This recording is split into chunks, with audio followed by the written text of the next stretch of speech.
Okay, praise the Lord. प्रभु यीशु मसीह के मधुर नाम में आप सभी को प्रेमी सलाम। मैं परमेश्वर का धन्यवाद करता हूं कि आज उसने जीवित और जीतों की पृथ्वी पर रखा। उसके नाम की महिमा और तारीफ करते हुए आज हम आपके सम्मुख आते हैं। जैसे कि हम लगातार सुनते चले आ रहे हैं, मणिपुर के अंदर और अलग अलग राज्य में हंगामा के यानी कि हंगामा के ऊपर हंगामा लगातार सुनने के लिए मिलता चला जा रहा है। जैसे कि मणिपुर के अंदर से कई लड़कियों को गायब किया गया है और लापता है ऐसे करके कुछ बातें फैलाई गई है। लेकिन मैं आपको यह बताना चाहता हूं कि मणिपुर में बीते हुए दिनों से लेकर आज तक जिन लोगों ने हंगामा के ऊपर हंगामा, खून खराबा के ऊपर और विरोध के ऊपर विरोध किया है, और वही लोगों के ऊपर हम दोष लगा सकते हैं कि लड़कियों को गायब कर दिया। कई लड़कियां गायब हो चुकी है और एक लड़की को मार दिया गया, यानी कि उसकी हत्या कर दी गई है। यानी कि शुरू स्टार्टिंग से लेकर अभी तक बातें आ रही है हंगामे के ऊपर हंगामा, मार तोड़ जलाया जा रहा है और कोई उसके ऊपर कोई एक्शन नहीं ले रहा है। इसका मतलब है कि मणिपुर को एक लावारिस के रूप में छोड़ दिया गया है। आपको यह बताना चाहता हूं कि सरकार एक अंधी हो चुकी है और उसका कोई जड़ नजर नहीं आ रहा है। क्या नहीं नजर आ रहा है? जड़, बिल्कुल जड़ नजर नहीं आ रहा है। जड़, हर किसी का जड़ होता है, लेकिन इस सरकार का जड़ मजबूती नजर नहीं आ रहा है। कौन सी सरकार? आपको बात खबर में आ ही गया होगा। आपको एक बात बताना चाहता हूं, साथ ही साथ धार्मिक बातें और जीवन चरित्र सुधारने के लिए कुछ बातें ऐसी बताना चाहूंगा।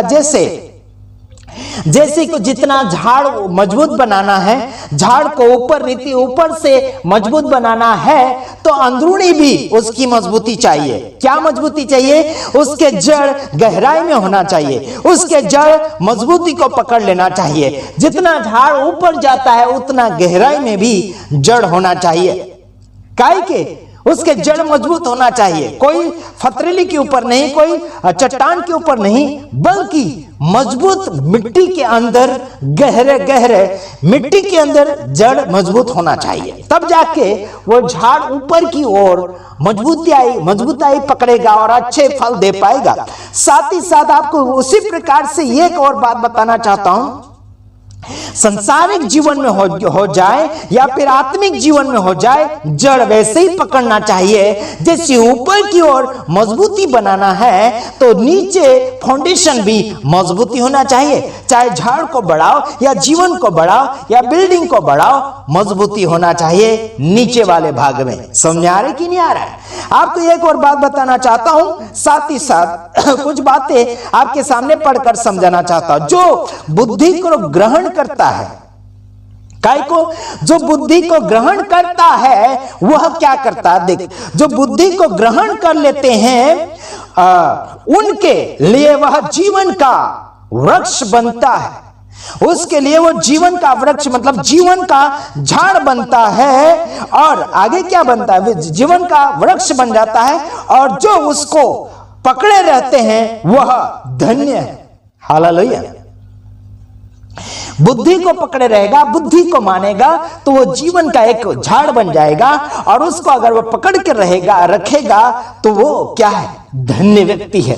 जो नियम मान के रखा, जो वायदा किया है उसे निभाने के लिए उसे पकड़े रहना चाहिए, उसे आगे की ओर बढ़ना चाहिए, बल्कि उसे बेदखल कर देते हैं, अनसुनवाई कर देते हैं, बेलागू करते हैं, तो वो क्या हो जाता है? उथल पुथल हो जाता है, गिरावटें शुरू हो जाती, गिरावटें नजर आने लग जाती है।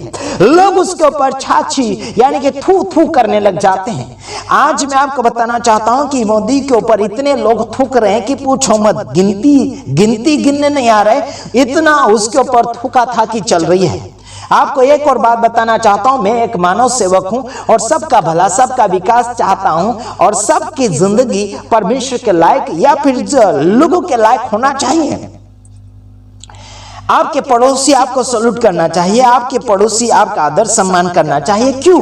क्योंकि आप उसका भला सोचते हैं, क्योंकि आप उसका अच्छा सोचते हैं। खान पीन में, लेन देन में, सारी बातों में भला सोचना चाहिए। परमेश्वर का अनुग्रह और परमेश्वर की दया एक खरीदी नहीं जाती है।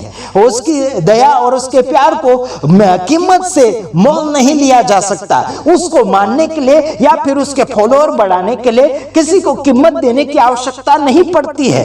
कोई भी अपने विश्वास को लेकर परमेश्वर के करीब आता है और अपनी जिंदगी को परमेश्वर के लायक बनाता है और विश्वास के लायक बनाने के लिए कोशिश करते चले जाते हैं। इसमें कोई रोक ठोक नहीं है। हालांकि कुछ लोगों ने कहा कि यीशु मसीह के पास आने से रुपया मिलता है या फिर उसे खरीदा जाता है या फिर उसे लालच देकर धर्म में कन्वर्ट किया जाता है या फिर बुलाया जाता है। ऐसे करके बहुत कुछ आरोप के ऊपर आरोप लगाए जा रहे हैं। जैसे कि बीते हुए दिनों में मेरे पास एक वीडियो आया था, जैसे कि उत्तर प्रदेश से, वहां से मेरे पास एक वीडियो आया और पास्टर लोग प्रचार कर रहे थे और कुछ विश्वासी भाई बहन भी वहां पर बैठे हुए थे, परमेश्वर की बातों को पास्टर के द्वारा सुन रहे थे। वहां पर पुलिस भी गई और भगवा कपड़े पहने हुए कुछ आरएसएस बजरंग दल वाले, कुछ हिंदू संगठन के लोग गए और उनके ऊपर, पास्टरों के ऊपर आरोप लगाए इन लोगों ने और उन पास्टरों को जेल में कैद कर दिया गया और कुछ लोगों को केस में जबरदस्ती फंसाया गया है। तो आपको मैं इतना बताना चाहता हूं, चाहे जितने भी लोग सुन रहे हैं, हिंदू मुस्लिम सिख ईसाई, सबको मैं यह समाचार दे रहा हूं, आपके सामने यह समाचार दे रहा हूं कि प्रभु यीशु मसीह को मानने के लिए किसी की संख्या बढ़ाने की आवश्यकता नहीं है। प्रभु यीशु मसीह किसी की संख्या बढ़ाता नहीं है।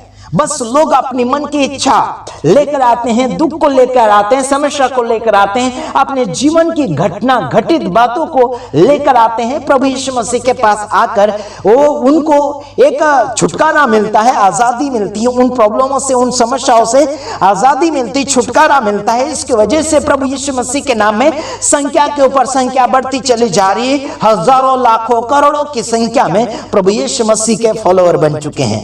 वो कोई जोर जबरदस्ती बुलाए हुए मेहमान नहीं है, बुलाए हुए या फिर खरीदे हुए कोई टट्टू नहीं है।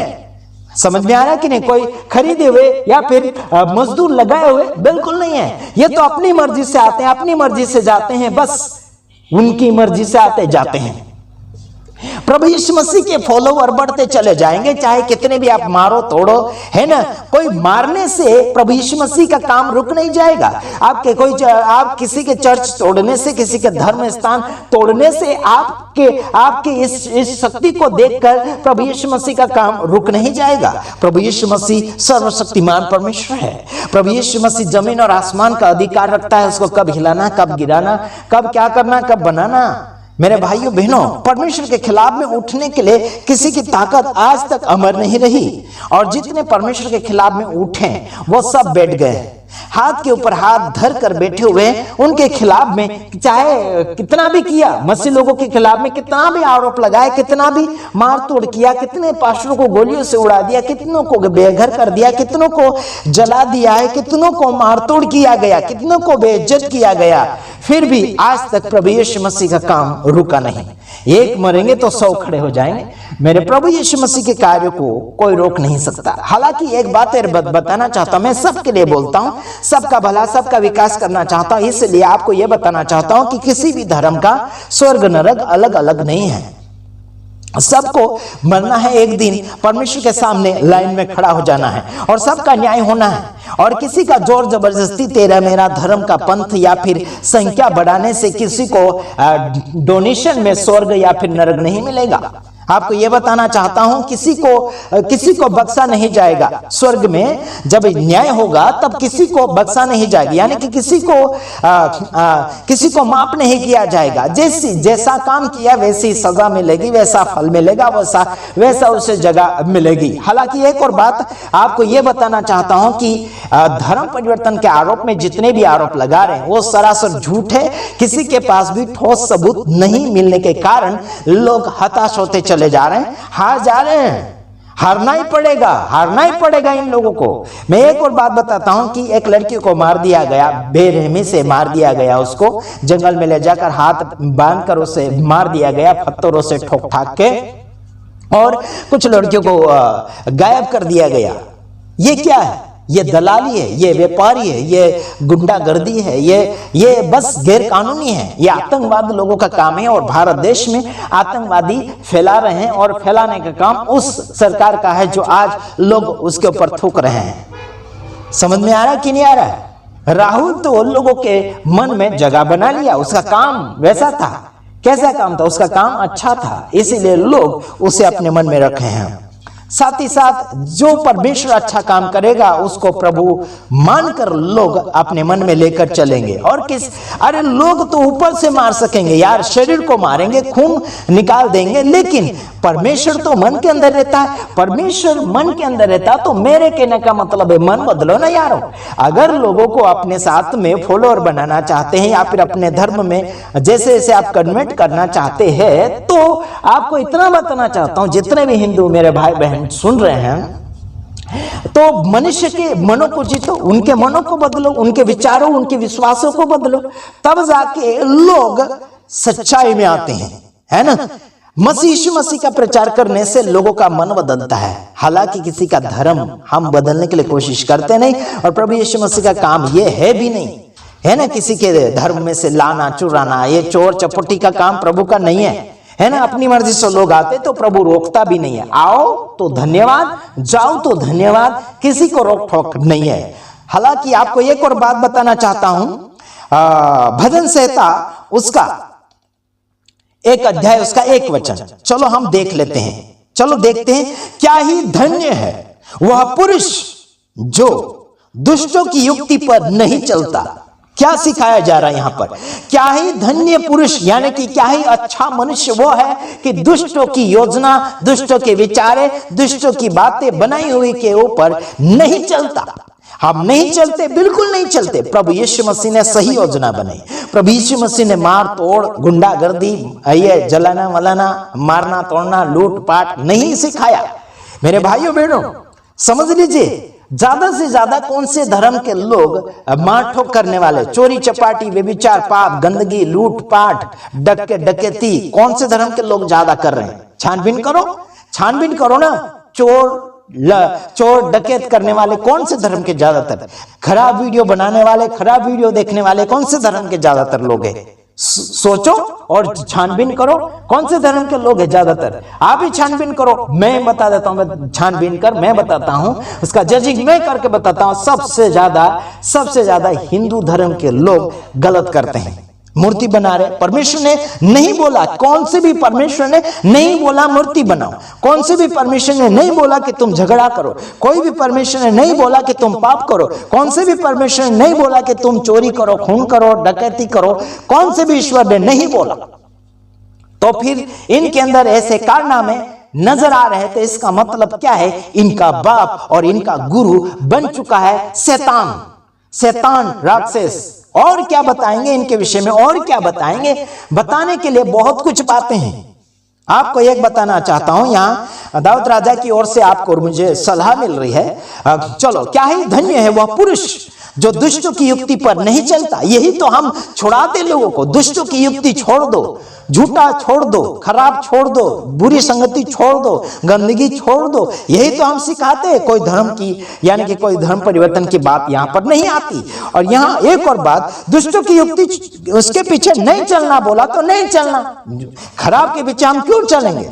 चलो आगे लिखा है, और न पापियों के मार्ग में खड़ा होना, है ना। पापियों के मार्ग में भी खड़ा नहीं होता वो इंसान धन्य है।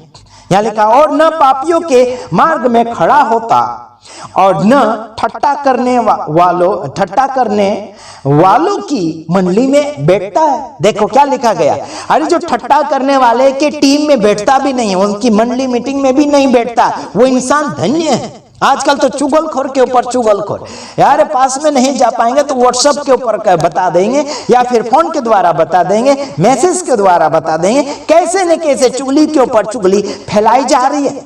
आज मैं सबके लिए बराबर हूं, हिंदू, मुस्लिम, सिख, ईसाई सबके लिए बराबर हूं, किसी का स्पेशल नहीं हूं। आपको यह बताना चाहता हूं कि पापियों की संगति छोड़ो, गलत की संगति छोड़ो, दारू और नशे पत्ती जितने भी नशीली चीजें करते हैं इनकी संगतियां छोड़ दो और इनकी सारी फैक्ट्रियां बंद करो। जो नशीली चीजें बेचते हैं, व्यसन चीजें बेचते हैं, इन सबको बंद करवाना चाहिए। ये तो लोगों के जीवन बिगाड़ रहे हैं, लोगों के घर टूट रहे हैं। ऐसे चीजों को इस्तेमाल करने से हम यही तो बंद करवाते हैं, यही तो छुड़वाते हैं मीटिंगों में, यही तो हम समाचार देते हैं बाइबल से। लोगों को पाप से छुड़ाते, गंदगी से छुड़ाते, झूठ से छुड़ाते, झूठ से दूर करते। और क्या चाहिए मेरे भाइयों बहनों? भारत देश जो है वो शोर है, वो रहेगा। आप लोग बदलते, हम तो बदलते नहीं। मेरा देश, तेरा देश, ये देश, वे देश, छानबीन क्या करना है? अरे तेरी जाति, मेरी जाति, ये जाति, वो जाति, ये भेदभाव करने का तरीका किसी ईश्वर ने नहीं सिखाया। अगर कोई ऐसा सिखाता है तो वो गुंडा है, वो पापी है, वो गुनहगार है। उस गुनहगार को हम ईश्वर नहीं मान सकते हैं। मेरा प्रभु यीशु मसीह क्रूस के ऊपर मरा था, सबका गुनाह लेकर मरा था, इसीलिए लोगों ने उसे गुनहगार के लिस्ट में डाला था। क्यों? क्योंकि आपका गुनाह, मेरा गुनाह, सबका गुनाह लेकर वो क्रूस के ऊपर मारा गया। समझ में आया कि नहीं मेरे भाइयों बहनों? जिस जगह के ऊपर आपको मरना था उस जगह के ऊपर यीशु मसीह मरा। आपको छानबीन करना चाहिए, लेकिन छानबीन नहीं करते। किसी की सुनी सुनाई बातें लेकर सामने आ जाते, डंडा लेकर, अलग अलग प्रकार के कपड़े, भगवा पीला लाल पहनकर आ जाते, टीका लगाकर, है ना, जैसे मूर्तियां, कोई किसी का रूप लेकर आ जाते हैं। मेरे भाइयों बहनों, आपको यही बताना चाहता हूं कि सच यीशु है और यीशु मसीह का काम हमेशा बढ़ेगा और इसको कोई रोक नहीं सकता। हम मर जाएंगे तो कोई और खड़ा हो जाएगा, हमें नुकसानी पहुंचाओगे तो और दूसरा खड़ा हो जाएगा। प्रभु का काम शुरू रहेगा और कभी भी वह बंद नहीं रहेगा। ये पीढ़ियों दर पीढ़ियों ये काम चलता रहेगा। मेरे भाइयों बहनों, इंसान 120 साल जीता है, कोई 80 साल जीता है, कोई 60 साल जीता है, कोई कम साल जीता है। ये बस उनकी जिंदगियों में जितना साल, जितने दिन दिए गए हैं, जितनी सांसों की धड़कनें दी है, तब तक वो जिएगा, उसके बाद मर जाएगा, लेकिन उनकी पीढ़ियां चलती रहती है। मेरे भाइयों बहनों, आपको क्या कहना होगा? आप क्या सोचते हैं कि परमेश्वर के काम को आप किसी इंसान को मारकर रोक सकते हैं? बिल्कुल नहीं। परमेश्वर तो परमेश्वर है, इंसान तो इंसान है। परमेश्वर इंसान को बनाता है और तुम लोग इंसान को नाश कर रहे हो, है ना। तुम इंसान को नाश कर सकते हो, लेकिन आत्मा को नाश नहीं कर सकते हो। उसी से डरो जो आत्मा और शरीर यानी कि दोनों का हक रखता है मारने तोड़ने का। उससे डरो यारो। इंसानों से डरने से क्या मतलब है? इन नेतागिरी करने वालों से डरने से क्या मतलब है? आजू बाजू मंत्री संतरी वालों को डरने से क्या मतलब है? उस परमेश्वर से डरो जो सब कुछ कर सकता है। हेलो, सही रीति से करो आगे और सही रीति से आगे बढ़ो, इसी में आप सबका भला होगा, नहीं तो आगे खतरा बढ़ता चला जाएगा। God bless you. प्रभु आप सबको आशीष करें। इस वीडियो को हर एक लोगों के पास पहुंचाने में आपका काम है, मेरा काम है संदेश देना, आपको मजबूत करना, आपको हिम्मत देना, और आपका काम है इस वीडियो को ज्यादा से ज्यादा हर लोगों के पास पहुंचाने में आप सहयोग करें। God bless you. प्रभु आप सबको आशीष करें। आमीन।